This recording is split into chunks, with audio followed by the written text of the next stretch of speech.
We all have our own way of seeing the world based on what we believe and the values we each hold. And so, when we see or hear things online, we are more likely to trust information that fits with these beliefs, because it makes sense to us.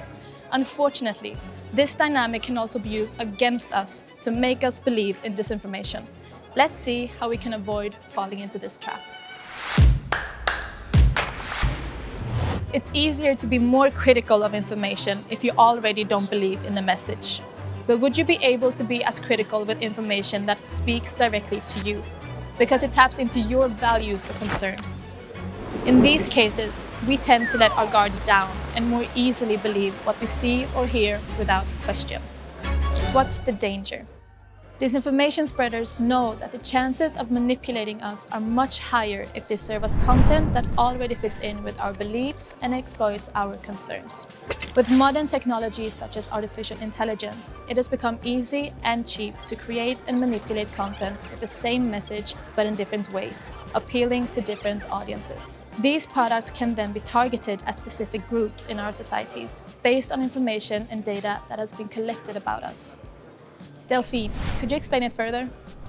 Of course. Imagine you're a passionate bird watcher. You love birds and you worry a lot about wild birds and their living conditions. So how would a person or an organization that wanted, for example, to undermine your trust in local democracy approach you? They could try to lure you to join a group for bird lovers on social media.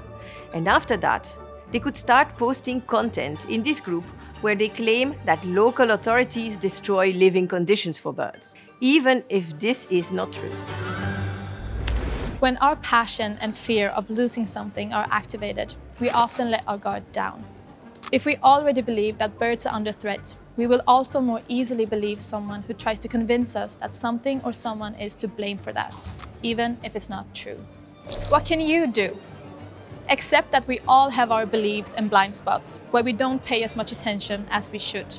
It can be a good idea to ask ourselves, what are my blind spots? What kind of message would I believe in without questioning it, because it fits with my beliefs? When we see or hear something that makes us think, I knew it, there may be a good reason to pause and think. So to recap, information that fits in with our beliefs can easily fool us. Be more aware of your own blind spots. Pause and double-check information that confirms your beliefs before you press like or share. Follow us for more tips on how to avoid disinformation.